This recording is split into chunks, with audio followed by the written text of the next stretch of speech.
Welcome to Mastering Life's Adventures, an educational podcast about tapping into your true self, the soul, your soul, the substance of your life, to discover what life's ups and downs are really about, and how to have a greater sense of purpose, peace, joy, and fulfillment. I am Dr. Judith Holder, your host, coach, psychologist, fellow seeker who enjoys diving into the connections between spirituality, psychology, wellness, and your everyday life's adventures. All preparing and polishing you like the facets of a magnificent diamond to be your best self. If you're craving more from your life, you are in the right place. Come, let's journey together and transforming what you know into who you really are. Mastering Life's Adventures begins now. Hi, I'm back, and I'm here to talk about the next barrier and roadblock to our own soul progress, our advancement, our evolution of our soul. And it is so subtle that before you know it, we're experiencing it, and maybe being detached from it. And it's similar, but a little bit different from the episode 23 when I talked about creeping condemnation. And the common word here is creeping. And so this creeping aspect is what I'm going to talk about in the next barrier, roadblock. And that is creeping callousness. Yes, creeping callousness. I want to bring this to your attention because of this whole aspect of creeping. It is so slow, similar to creeping condemnation. But this creeping aspect of callousness is so subtle and slow that it's imperceptible. It's moving like at a snail's pace. And you might say, when you think about creeping, sometimes you think about Halloween and the movies and the shows that have this creepiness to them. And then you might maybe think about a plant like an ivy, and it's growing and creeping up the side of a wall or a house, and that's taking place. But usually this creeping energy is negative. It has a negative connotation. And it's not necessarily any way helping with this next barrier that I'm talking about in terms of callousness. So let's just talk about the creeping aspect a little bit more first.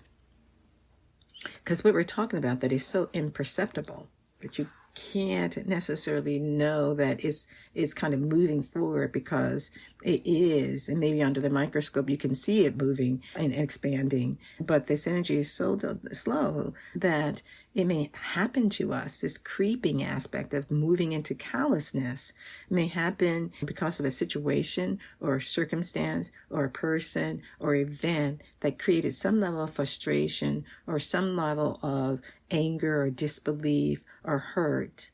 And when I talk about disbelief, I'm talking about a quality of being shocked by something that may have happened to us that we didn't think it was going to be coming from that person. It was kind of what is that word when they say that it came out of the blue, or it came around the corner. You didn't see what was around the corner, and it came out, and that situation that was hurtful or created disbelief for you, we don't realize it kind of, when it does that, it creates this numbing in ourselves, because we're trying to numb against the pain or the disappointment or the hurt that is being done, because there is some level at our own inner being. We know that sometimes these issues that are happening in our life through other people or other events or circumstances, that we find that they are creating this death by 1,000 slashes.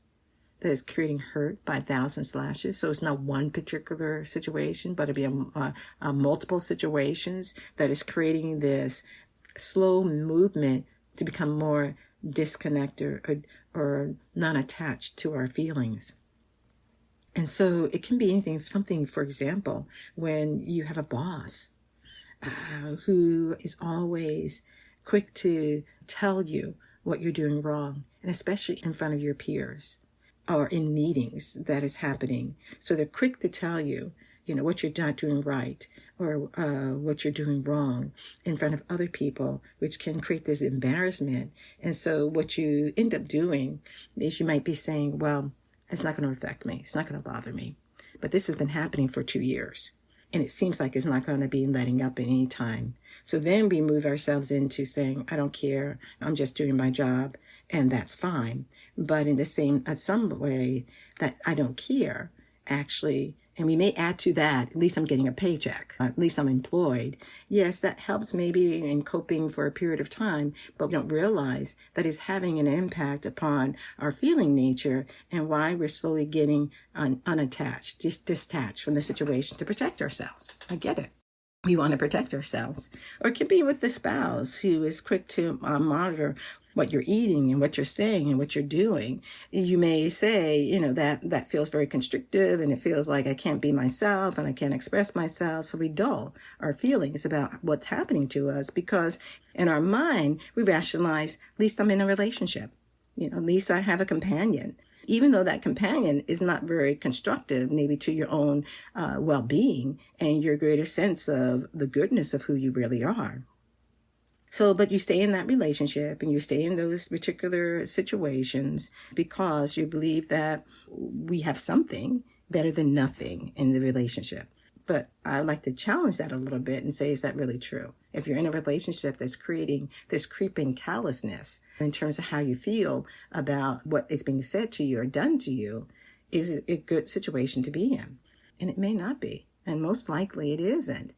And are there other ways of coping with those situations, which I'm going to get to in a little bit in terms of when I talk about the soul and its impact upon the soul. This creeping callousness is so subtle, as I was saying, or sometimes it can be very overt as well.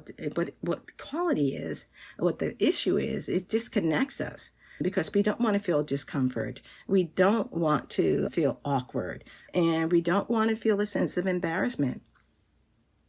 So it's this invisible process that's taking place that's moving us, and through this disconnection of these events or situations or people that are happening to us that hurt us in some way or make us feel uncomfortable or discomforted in some ways, it moves us into this insensitivity. We're not even realizing it. It moves us into being insensitive to how we really feel, because how we feel we don't like, and therefore we disconnect from it. It moves us into maybe being indifferent or unkind, and to ourselves or to others, that we become more critical of ourselves. Just as the person externally to us is being critical to us, we can internally take that in and be critical to ourselves. I'm to this, or I'm to that, or I could have said that differently, I could have said that better, on and on and on and on that goes on. And even to sometimes developing, if this is continuously going on, that, as I said, death by 1,000 slashes, and this in this interpretation is by 1,000 slashes, we get more callous. We get more insensitive. That it can over time, and that time frame is going to be different for each person, moves us into hardness of heart, moving us into that callousness. Like we're putting on armor or hard shell over our heart to try to protect it from that boss who is being negative or persistently throwing arrows at us for the work that we're doing, which is he can't or she can't say it wasn't quality work. It's as if they're nitpicking for some reason, at our work that we're doing. Or it may be from a colleague, or it may be, from that relationship I talked about earlier, that you're staying in the situation because of you feel like you don't want to be alone. But these arrows that are coming our way, that are creating pain and disappointment and hurt from what other people are saying to us, it has an impact on us. So the statement, sticks and stones may break my bones, but words will never hurt me. And I think I've said this before. Words do have power. words do harm us, and we have to learn how to protect ourselves besides getting a hardness of heart or putting a shell around ourselves or disengaging from, or better yet, shutting us down to the greatness and expressing the things that we need to express. But then, as I was saying earlier, this rationale that comes in our mind for staying in this situation is because at least we have someone, or at least we have a good income coming in. And all that may be true, but is there another way that you can deal with these types of situations that are coming up so it has less impact upon your soul evolution and gives you greater wisdom to know how you need to navigate in the situation, because you stay in contact with your soul as opposed to walling off your soul. And one of the avenues of your soul expression is through your heart. So if we have a hardness of heart, or we're experiencing kind of a shell that is placed around us as a protective shell, then we actually have walled off ourselves from our soul. Have you thought about that? We've walled ourselves off from our soul. Our soul needs a degree of sensitivity. It speaks through that degree of sensitivity that is within us. Be it male, female, it doesn't matter. The soul is sensitive. And we need to be able to hear our soul so we can be able to be directed in a divine way. I'll talk more about that in a minute. I've been thinking about, are there potential stages to this creeping callousness? What do you think? Are there stages that happens to us? And just for food for thought, I've been thinking about that. And you can add or subtract from what I'm thinking about in terms of these particular stages that happen with creeping callousness. I would love to hear your thoughts. I think there are stages. So the first stage in this creeping callousness is getting to what I want to call as the dazed phase. Being dazed by this situation or the person or the circumstances that you seem to have happened to you or you find yourself in. You're dazed by why this person says what they said. Or why are they doing what they're doing? And you may sigh more, and you may, talk with others about this, on the phone with friends, and you start complaining about this bad behavior of your boss, or the bad behavior of the relationship that you find yourself in, and this criticalness that people or these individuals or circumstances are putting before you. So that's one thing that may happen. Or it can be even with a challenging teacher in a school that you're in, and you're finding that the teacher seems like they're honing in on you in a negative way, and you can't understand. So you're dazed by it. You're like, what's going on here? What's happening? Why are they singling me out? And this may occur, for a good length of time. And so in that process of it happening, it may then move you into getting tired. This is the next phase. Feeling weary, about this. So you move from days, and then because of the frequency and the prolongedness of this happening to you, is now moving you into this whole tired, weary type of feeling that you're just tired that it's happening. And it's creating some distress in your life. And then we head into the third phase, which I call numbing phase.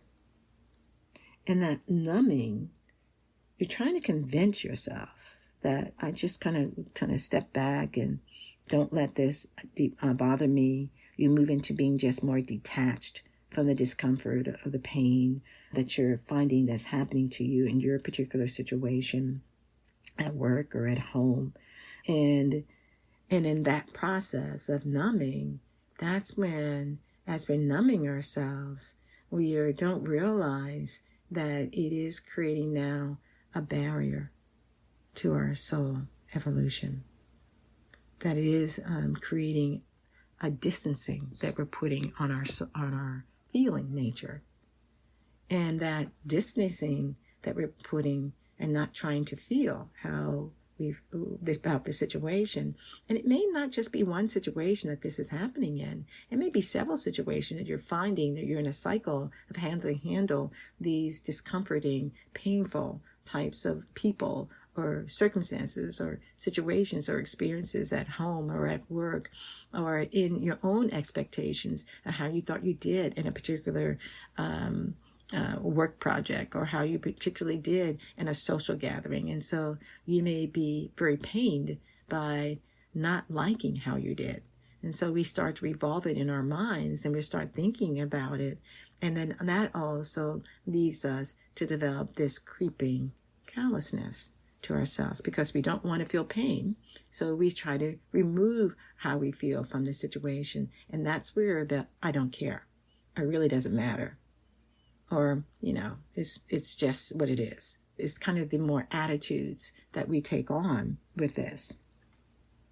So that numbing, that's happening, maybe the frequency is less or it's maybe more or whatever, but over time, it just leaves us to the fourth phase. And that is freezing.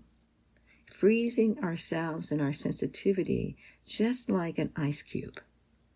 So we're frozen like an ice cube in that situation as a way of walling ourselves off, as I said earlier, creating the hardness of heart or the numbing, moving into freezing the whole situation in terms of in our emotional nature. So we have these ice cubes of situations that are taking place and creating in this creeping way callousness and a barrier to how we feel about things. So when we're asked about how you feel about blah, blah, blah, you just can't quite know how you feel. And instead, what we usually feel are those strong emotions, not those more sensitive emotions. Maybe strong when we're angry or we're resentful or when we dislike something strongly. We know those particular feelings, but the more subtle feelings we may not be able to identify because we have these ice cubes that are taking and occupying space within our minds and our hearts and our consciousness and being in the world.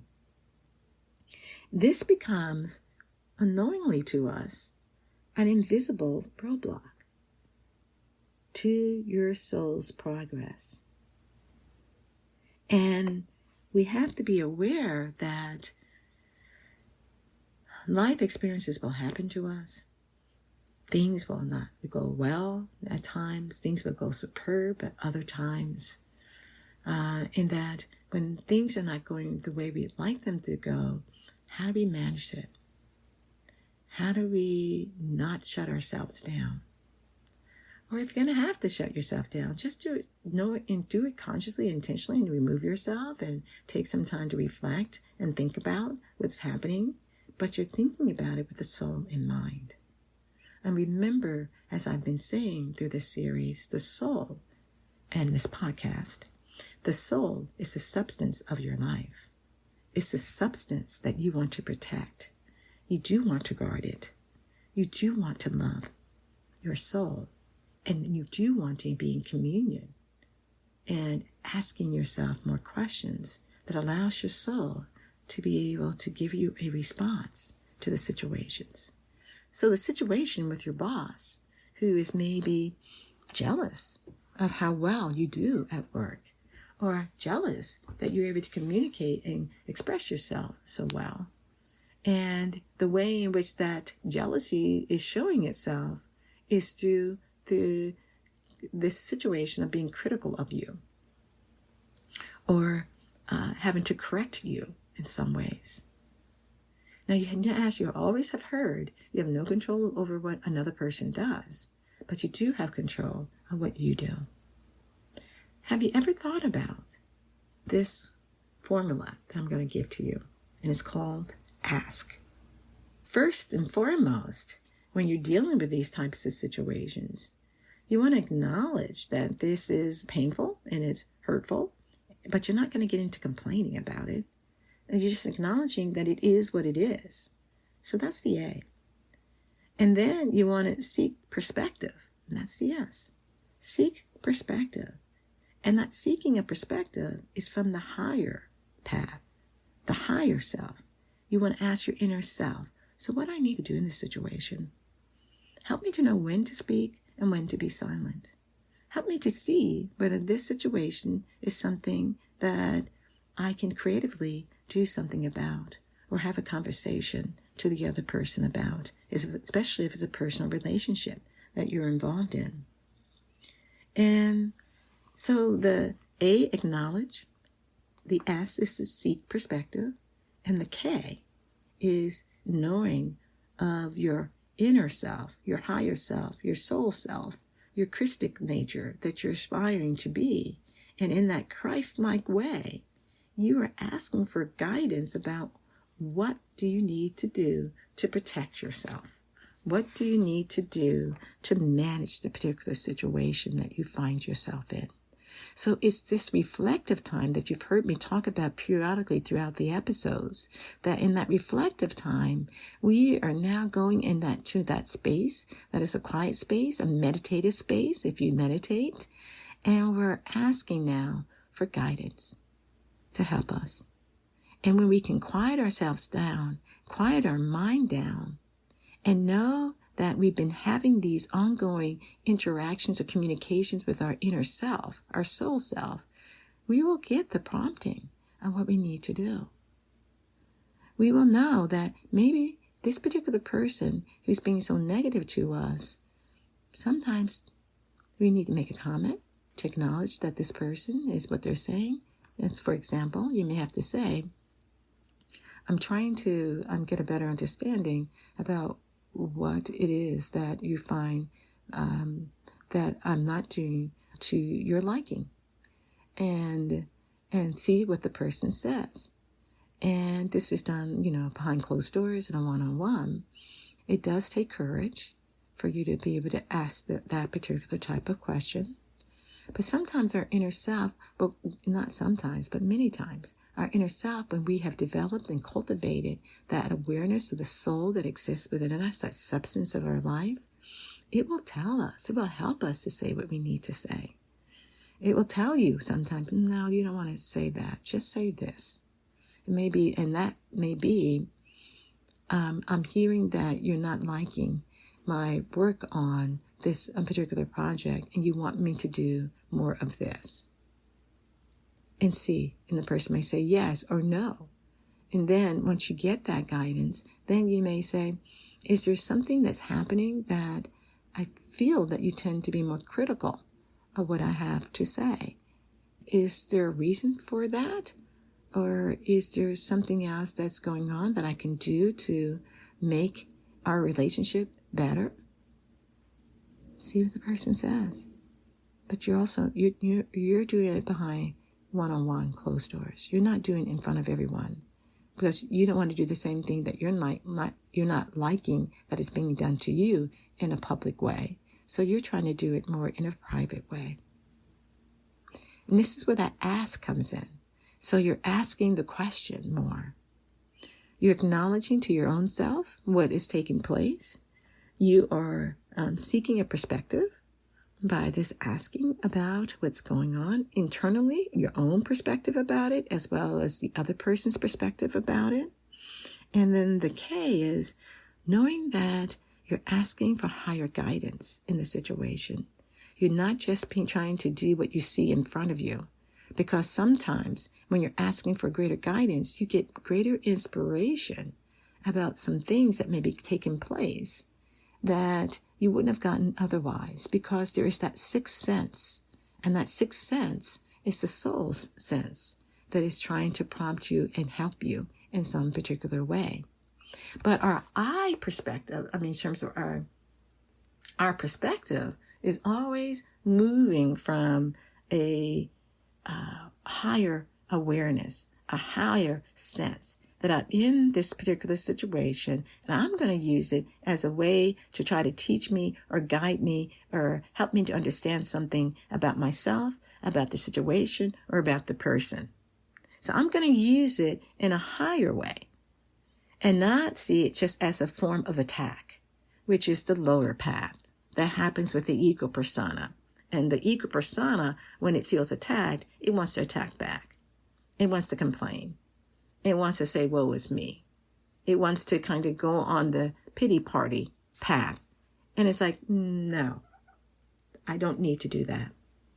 And instead, by me asking my inner self what needs to be done here, and then being able to try to express my thoughts and feelings about the situation and see how the person takes it, is the path that I want to walk on.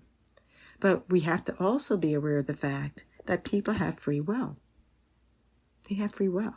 So we can do our best. And that's what God, the angels, the masters are saying. We do our best. We got to let go of the rest. If this person is not receptive to what we want to say in the relationship or at work, then we have to give them the free will. But then we have to also make choices where we are and what we want to do in order to preserve our inner harmony, our inner peace. But it's not to cut ourselves off through this creeping callousness. We don't want to get callous in order as a protective measure, and therefore walling off again the essence, the substance of our life, which is our soul.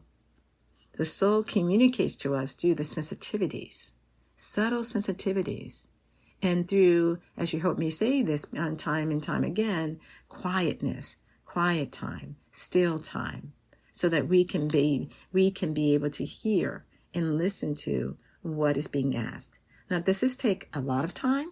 No, it doesn't. Actually, the more that we build the momentum up at taking spaces and periods of time just to ask ourselves questions and then be able to listen for the answer, it builds up a momentum and allows us to move towards mastery of being able to be in contact with our inner self in a positive and quick response. Because sometimes your inner self will quickly say, don't say anything. It's not worth it right now.